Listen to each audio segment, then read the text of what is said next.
తమ్ముడు కొంచెం మంచినీళ్ళు ఇవ్వు. తెస్తున్నా తమ్ముడు.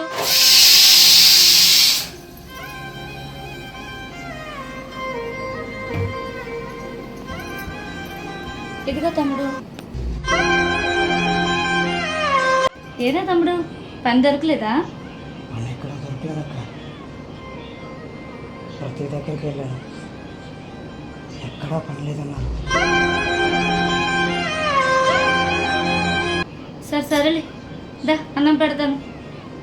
ఈ పని కాకపోతే ఇంకో పని దొరుకుతుంది, సరేనా?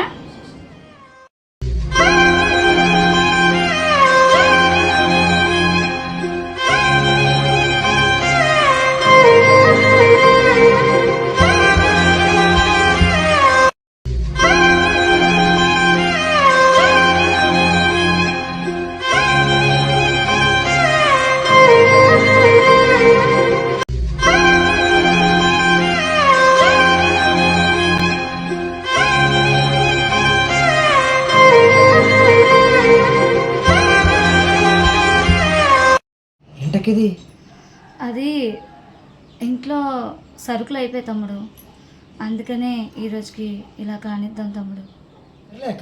సర్లే అక్క, సారీ అక్క. పని దొరికితే ఇంట్లో సరుకులు నేను తెద్దామనుకున్నాను, కానీ ఎక్కడా పని దొరకలేదు. చాలా షాపులు తిరిగాను, నాకు పని ఉంటే ఇవ్వండి అనేసి అడిగాను, ఎక్కడ కూడా లేదు అన్నారు. ఏం చేయమంటావు అక్క? అవును తమ్ముడు, ఇంటికెళ్ళి ఆవిడ కూడా వచ్చారు రెంట్ పే చేయలేదని. ఫైనాన్స్ వాళ్ళు కూడా వచ్చారు, ఫైనాన్స్ కట్టట్లేదని. అప్పులకి ఏం మాటలు చెప్పాలో అర్థం కాలేదు తమ్ముడు. నాకు బయట మాట్లాడితే పరుగు పోతుందేమో అని చాలా టెన్షన్ అయిపోయాను తమ్ముడు.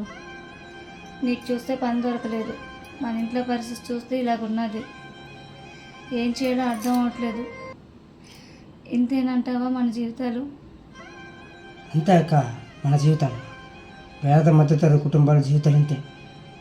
మనలాగే ఎంతోమంది అద్దెంట్లలో ఎంతోమంది ఇబ్బంది పడుతూ బతుకుతున్నారు అక్క. మనకంటూ ఒక రోజు వస్తుంది అక్క, మనలాగే ఎంతోమంది బాధపడుతున్నారు. మనకి చిన్న కష్టం వచ్చిందని చెప్పి బాధపడితే ఎలా?